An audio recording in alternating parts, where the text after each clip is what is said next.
Olá, olá vocês, sejam muito bem-vindos ao meu canal. Sou o professor Ricardo Russo, professor de redação de língua portuguesa, literatura, enfim, professor de um modo geral, e eu quero falar sobre a prova PM Soldado Santa Catarina. A gente está numa fase preliminar, discutindo as questões, tentando justamente contestar as questões. Esse é o momento em que o aluno nos procura para saber, dá para, professor, a questão tal, e a questão tal, estou em dúvida em relação à questão tal, e também a proposta de redação. Então, muitas dúvidas estão surgindo e elas são normais. O problema básico é que isso gera muita ansiedade, né? O candidato está ansioso para ter seu resultado, para saber sua classificação. Esse é um momento, enquanto não sai o resultado ainda, de muita ansiedade. Então, a função do prof é tentar acalmar a galera. Vamos lá, racionalmente, vamos olhar as questões, vamos olhar as provas, vamos examinar de perto, mas, sobretudo, ao examinar as questões, vamos aprender, né? Porque a função do professor é ensinar. Então, a gente tem que saber que errou e por que errou. Não é? E como é que se faz para não errar, para não repetir o erro. Isso é bem importante. Então não adianta assim, errei e não olhar mais a questão. Não, a gente tem que olhar e saber por que errou, entender. Como eu sempre digo, entender os conceitos, porque é assim que eu trabalho no meu curso de língua portuguesa, conceitos. Por isso que eu vou falar de conceitos aqui. Então nós vamos falar sobre uma questãozinha que está sendo contestada, que é a questão 39 da prova de língua portuguesa. Então vamos dar uma olhada aqui de perto. Vamos ver o que está ali bonitinho. Espera lá. Vamos lá? Ó, vamos dar uma olhadinha de perto aqui. Então vamos dar uma revisada nessa questãozinha aí e vamos examinar também, conversar mais um pouco, eu já fiz um vídeo sobre isso, sobre a regra de correção, verificar essa regra de correção, como ela está funcionando, a regra de correção da redação, e há várias e várias contestações aí semânticas em relação a essa regra, porque ela tem muita subjetividade. Mas o meu objetivo aqui, como eu já disse, é tentar tranquilizar vocês. Esse é o meu objetivo principal. Então vamos lá, a questão 39 ela diz assim: isso nos coloca em xeque em relação à criatividade e ao pensamento crítico. Então, eu quero que você olhe a frase, em xeque, a expressão em xeque, isso é fundamental para a gente resolver a questão, que é uma questão semântica, o que quer dizer exatamente colocar em xeque, e do ponto de vista da estrutura gramatical, em relação a alguma coisa, a palavra relação exige a preposição para o seu turno. Criatividade é uma palavra feminina, a contração de dois As aqui, né? O artigo mais a preposição. E no paralelismo sintático, você vai observar que em relação à criatividade e ao pensamento crítico, agora você está vendo que pensamento é uma palavra masculina e deu ao. Por que deu ao? É a preposição a, que relação pediu a preposição em relação a alguma coisa, né? Então uma exigência do substantivo relação, associada ao artigo de pensamento. Então, por paralelismo, você vai ver que tem crase ali e tem um ao na frente do pensamento, que mostra que você tem a fusão da preposição mais o artigo. Então, olha como fica claro o uso da preposição mais o artigo fundido ali na frente de criatividade por meio do sinal indicativo de crase. Essa é a estrutura sintática. E essa estrutura sintática, vou imaginar, que está na cabecinha do avaliador quando ele vai formular a questão. Legal? Então, eu estou pensando pela cabeça do avaliador. Então, na questão semântica, ele quer saber o seguinte, a questão remete à prova, tá lá, vamos ver o que diz a questão 39. Assinale a opção em que a proposta de uma característica Sebrasp, né, que é a reescritura, né? A reescritura preserva o sentido e a correção gramatical. Então, para quem está acostumado com o Sebrasp, é muito comum em prova de concurso público isso também aparecer, né? Há uma proposta de reescritura, e a reescritura tem que preservar dois aspectos, né? Primeiro, a questão do sentido, do significado, portanto a discussão é semântica, e a questão da correção gramatical. O que está certo e o que está errado. Legal? Aí a gente vai ver a questão semântica. Então, duas coisas aqui que são bem importantes para a gente conversar sobre isso, né? Primeiro, você tem dois aspectos, e o primeiro aspecto que você tem que resolver é equacionar a questão da correção gramatical, e a correção gramatical ela vai estar, portanto, associada ao paralelismo e associada ao uso da crase, por evidente que vai estar associada a isso, legal? Então você tem que eliminar aquilo que já tem um desvio, uma incorreção gramatical, e já elimina aquilo, para cair depois no segundo aspecto, que é o significado, porque o significado é semântico e semântico é subjetivo. É por isso que eu sempre falo, deixa eu voltar aqui na tela cheia, Por isso que eu sempre falo para vocês que não se fecha edital em língua portuguesa. Por quê? Porque tem uma questão chamada semântica. E a semântica é uma página aberta, é um livro aberto. Né? Semântica nunca uma expressão, qual é o significado da palavra em xeque no seu valor conotado, no seu valor figurado? Bom, aí é uma discussão extremamente subjetivo, portanto, você não fecha edital em língua portuguesa. Por isso que em língua portuguesa a gente vai acrescentando conhecimento, e é muito importante se discutir semântica, né? Além da questão gramatical. Então, voltemos aqui à vaca fria. Ó, então, qual seria a técnica? Primeiro, a gente vai ver que tinha crase e tinha paralelismo lá. Então, eu tenho que estar atento a isso. E a primeira coisa é observar isso. Ó. Vamos lá, um por cada. Então, acompanhe o tio aqui. Ó. Fato que nos ameaça, não olha agora a semântica, tá? No tocante a alguma coisa, no tocante ao problema, né? Então, no tocante ao pensamento crítico. Logo, no tocante à criatividade com crase. Está ali o paralelismo e está ali a crase, no tocante à criatividade e ao pensamento crítico. Então, crase na frente de criatividade e faltou o artigo na frente de pensamento crítico. Então, um erro de paralelismo. Eu nem vou olhar a questão semântica de ameaça, se colocar em xeque é ou não uma ameaça. Depois a gente vê isso, legal? Mas já eliminei A, vou para B. Se está no dia da prova, você tem que ter uma questão prática, né? Isso nos coloca no jogo da criatividade e do pensamento crítico. Ó. Faltou também paralelismo aqui. Legal? Muito bem. Vou para C. Isso nos coloca em situação duvidosa do que se refere à criatividade, ó, o que se refere a alguma coisa, crase na criatividade e olha o paralelismo, pensamento crítico. Então, aqui está redondinha a gramática, né? Você tem que ver se situação duvidosa fecha com estar em xeque. Muito bem, vamos para D. Isso nos coloca em dúvida acerca da criatividade e do pensamento crítico. Acerca a respeito de, agora nós vamos falar de parônimos. Ó. Olha como está tudo misturado. Você vê outra coisa que é importante também, né? Questões de língua portuguesa, ela mistura conteúdos. Por isso que a gente, quando trabalha em língua portuguesa, a gente tem que trabalhar conteúdo primeiro fixar para depois a gente fazer uma questão múltipla, senão você não vai aprender nunca, né? Então, acerca tem que ser junto, porque corresponde acerca a respeito de alguma coisa. Então, há uma questão ortográfica aqui de parônimos, né? Então, elimina a D. O que nos coloca em perigo, vamos para a última, o que nos coloca em perigo no que concerne a alguma coisa. Então, no que concerne à criatividade e ao pensamento crítico. Se deu ao pensamento crítico, você tem o a preposição, o de pensamento, então tem que botar a crase na criatividade em função do paralelismo. Outro problema dessa construção é que você está a um rompimento de períodos aqui, porque o que nos coloca é a continuidade do período anterior, então não pode ser inicial maiúscula. Isso é um erro muito comum na redação, né? Esse o que não começa um período nesse contexto, porque ele não tem força começativa de período, ele é a manutenção do outro período, do período anterior, não pode ser um novo período, não poderia ser inicial maiúsculo. Então, também está errado isso. Mas se você não visse isso, visse a crase ali na frente de criatividade, já teria eliminado. Agora sim, agora a gente vai para a questão semântica, né? E a questão semântica remete à expressão estar em xeque. Então, vamos dar uma olhadinha agora aqui. Colocar em xeque. O que é que significa colocar em xeque? Bom, colocar em xeque.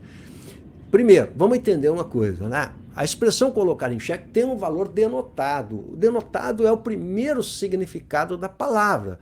Então, é a posição em que uma peça pode comer ou inutilizar uma das principais. Isso que significa no valor denotativo. Você vai procurar no dicionário, vai aparecer primeiro o valor denotativo, que é o primeiro significado, que é o valor real, vamos chamar assim, inicial, né, da expressão. Então, colocar em xeque é um lance de um jogo de xadrez, né? Isso é o que é o valor denotado. Legal? Agora, a conotação é um deslizamento desse significado quando ele toma um significado mais amplo. Mas agora eu não estou falando especificamente do jogo, né? Eu estou ampliando o significado. Isso tem que ficar bem claro na cabecinha de vocês, né? A conotação é o deslizamento. Olha que oportunidade bacana de a gente poder falar do significado, de semântica, né?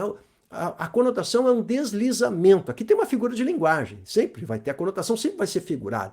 Há uma figura de linguagem em que colocar em xeque vai expandir o seu significado, que eu vou poder usar não mais apenas naquele campo semântico do jogo de xadrez, mas eu vou expandir o significado e, portanto, essa expressão conotada, ela tem a possibilidade de aparecer mais vezes no uso da língua, porque ela vai ter um uso mais genérico, por isso que ela desliza e ela vai ser mais genérica. Então, não estou mais falando do jogo de xadrez.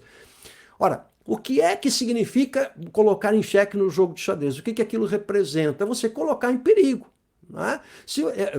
Xeque mate, aí é o fim do jogo. Né? O que dar um xeque mate significa? O xeque mate é um encerramento do jogo. Se o xeque mate significa a vitória de um, derrota de outro, significa também o fim do jogo. Então eu coloquei em xeque mate. Eu venci, eu ganhei e eu terminei o jogo. Termina alguma coisa. Colocar em xeque-mate é vencer ou perder, né? Depende do ponto de vista, e encerrar alguma coisa. Mas aqui é colocar em xeque. Colocar em xeque é colocar em perigo, numa situação difícil, não é? Então a gente vai para o Caldas ao Leite, que é a minha referência, é o meu bonitinho, que está aqui atrás sempre de mim, tem a coleçãozinha completa do Caldas ao Leite.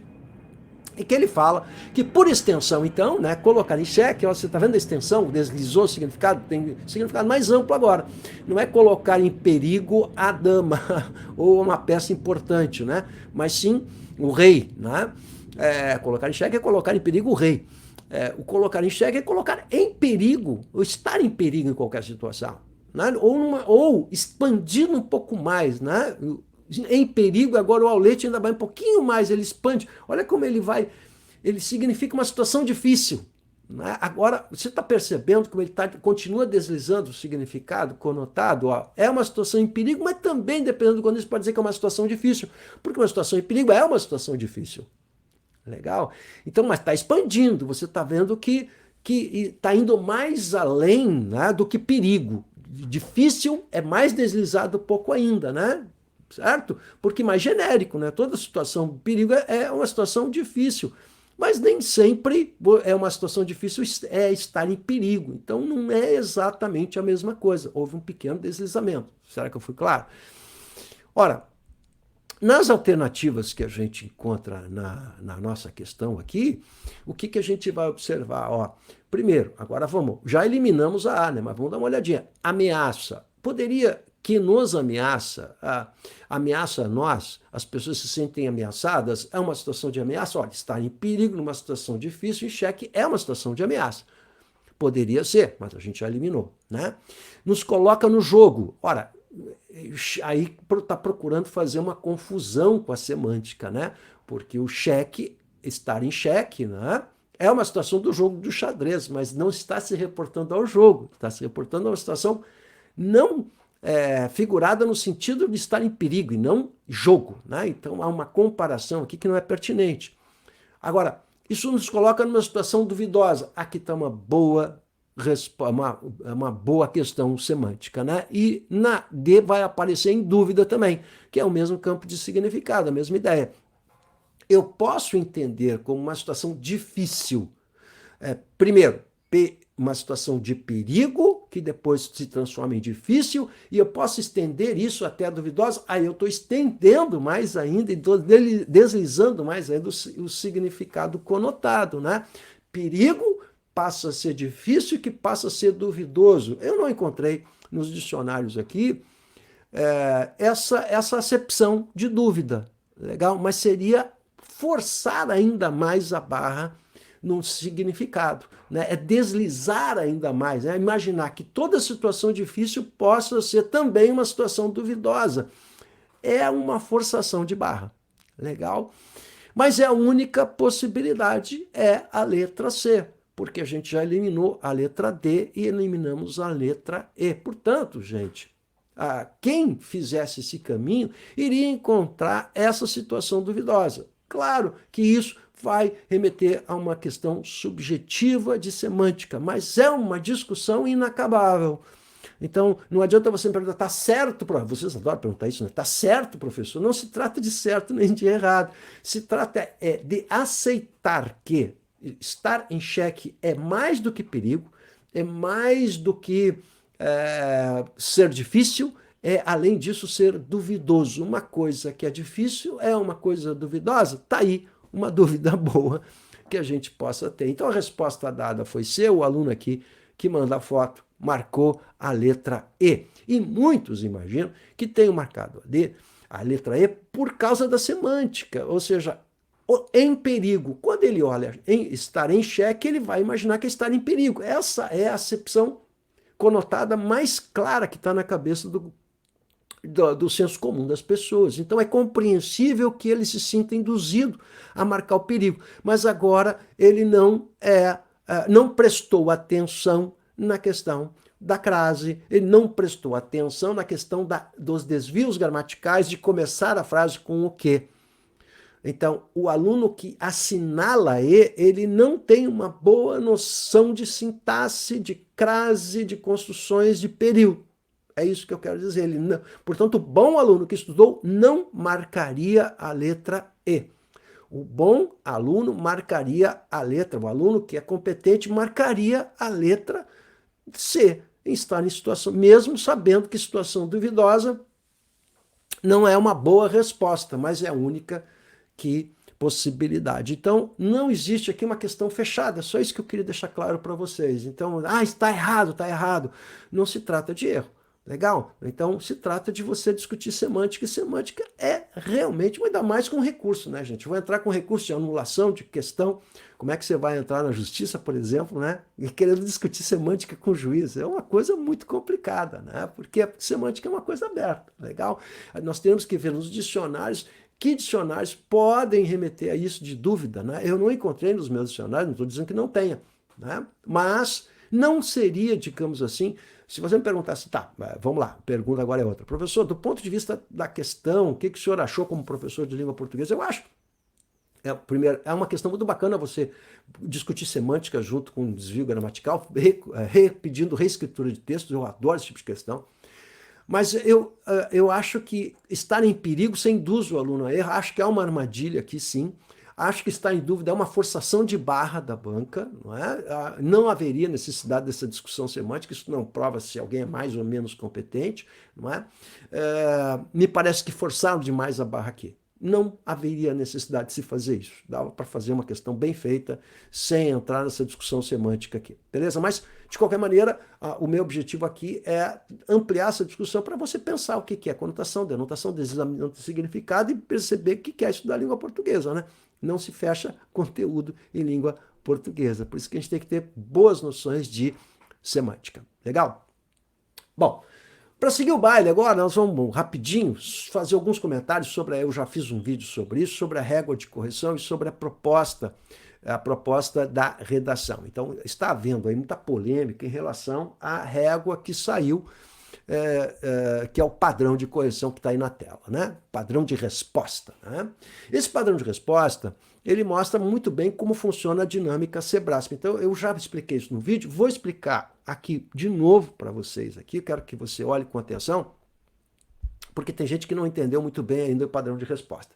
Olha só, você tem três aspectos a serem analisados, e aí vem o padrão de resposta, que serve como parâmetro para o avaliador, legal? Porque ele vai seguir esse padrão aqui, legal? E estão lá os três tópicos, né? 2.1, 2.2, 2.3.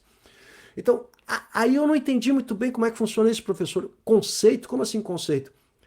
O avaliador, ele tem 4 caixinhas ali no primeiro item. Qual é o primeiro item, prof? Peraí, volta aqui. Ó. O primeiro item é o seguinte. Competências constitucionais das polícias militares com um exemplo concreto de seu exercício. Isso vale 3,5 pontos. Então, esse item aqui vai funcionar como avaliador. O que ele tem que verificar? O que está na régua. Então, a régua serve de orientação para o avaliador. Por isso que ela é tão importante, né? Porque ela é a matriz para o avaliador ter o rumo. Então, o cara vai corrigir 100 redações por dia, ele tem que saber exatamente, tecnicamente, o que tem que aparecer para o candidato ganhar os 3,5 aqui no item 1. É essa a ideia, tá? Então, você divide em 4 aqui. Logo, esse 3,5 é dividido em 4. Então, você divide aí, vai dar 0,88, deve ser isso, né?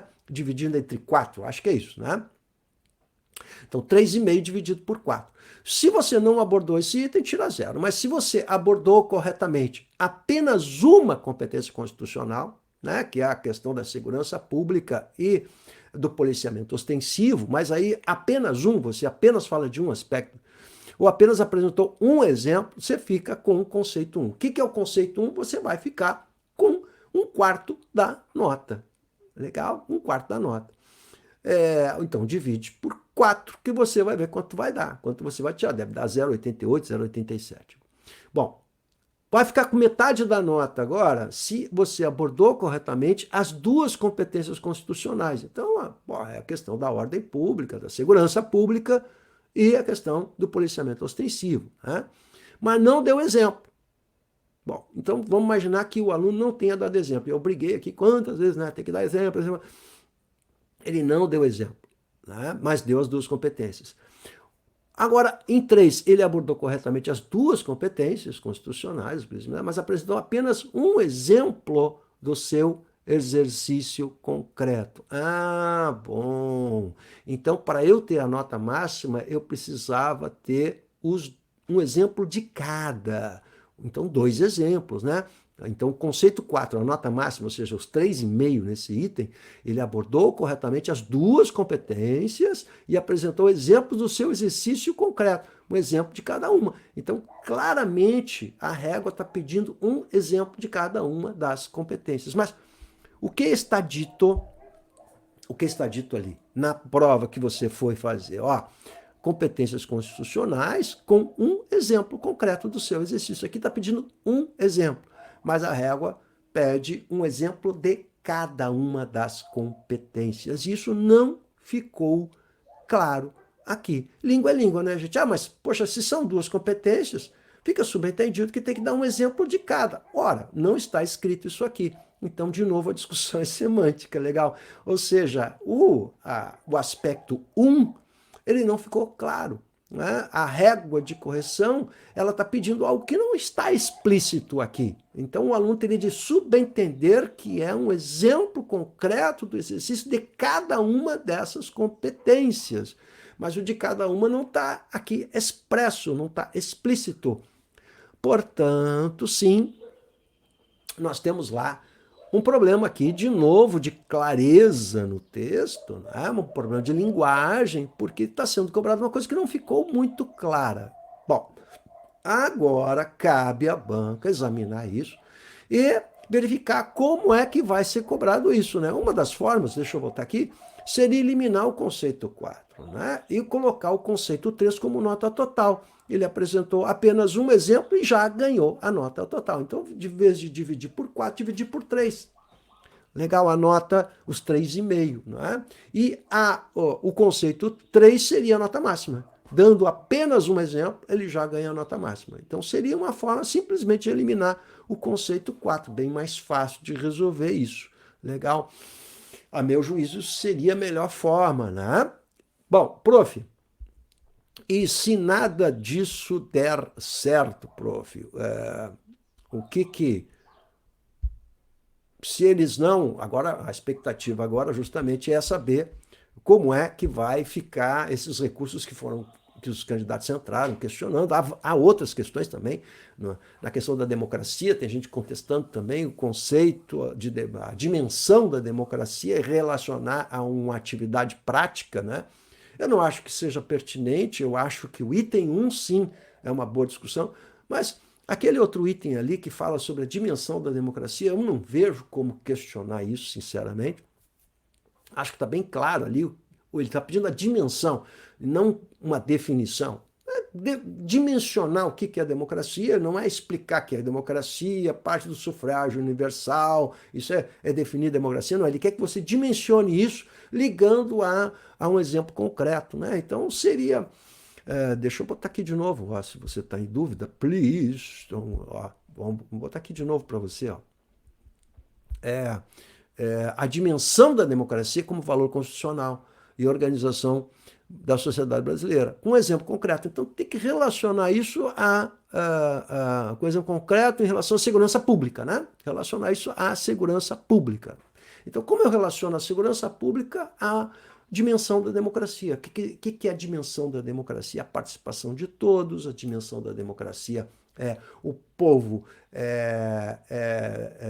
sendo representado, mas o povo e as pessoas, de um modo geral, participando com o dever. Aí tem a ver com outro item, que é o dever,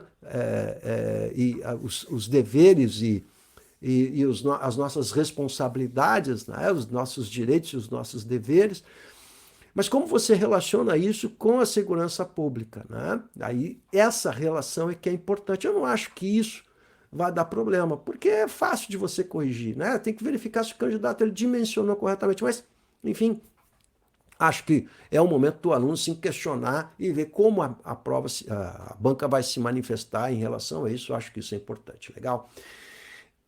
Tudo isso para mostrar para vocês também como você vai verificar que muitas vezes, se você não atingir o grau máximo, a nota máxima, o conceito máximo, como está na régua, né, isso vai ter implicações muito importantes na sua nota final. Então, no quesito aí, nesse primeiro quesito, né, quando tem o item 4 que eu estava falando, se é 0,88 cada um, o aluno não vai ganhar, o candidato não ganha esse 0,88 na nota mais ou menos, dividindo 3,5 por 4, né? Se ele não ganha 0,88, isso pode fazer falta e vai ter uma alteração básica, muito importante na classificação do candidato. Então, olha como tudo isso tem uma implicação muito importante lá no recurso administrativo que você vai entrar. Então, por isso que é importante contestar a régua de correção, porque isso vai ter implicações lá no recurso administrativo. Então, você vai ver que 0,88, 0,87, mais ou menos, dá 3,5 dividido por 4, vai dar uma diferença muito grande na classificação do candidato. E a classificação vai se dar por décimos. Vocês podem estar certos disso, né? Você tem que estar entre os 400 ali, né? 100 para mulher, 400 para homem. E você vai ver como isso vai ser super importante, vai ser uma luta por décimos, por isso o recurso administrativo. Prof, eu quero saber como é que faz recurso administrativo. O prof está ligado, o prof vai trabalhar sempre na questão do recurso administrativo, o dia inteiro dedicado aos alunos. Sou eu mesmo que faço recurso administrativo, eu não trabalho com terceirização de trabalho, sou eu que faço, eu que atendo o aluno pelo WhatsApp. Então pega o WhatsApp do prof aí, entra em contato e vamos conversando para ver como é que a gente pode ajudar vocês aí, né? Manda a sua redação. Eu quero que dê uma olhadinha na redação, manda a sua redaçãozinha para a gente olhar. Eu dou uma olhadinha, você manda para mim, manda para o meu WhatsApp, eu dou uma olhada e digo mais ou menos se você está dentro ou fora. Esse é o objetivo do prof, legal? Um abraço para vocês e te inscreve aí no canal, hein? Vamos lá, tô esperando vocês aí, beleza? Tamo junto!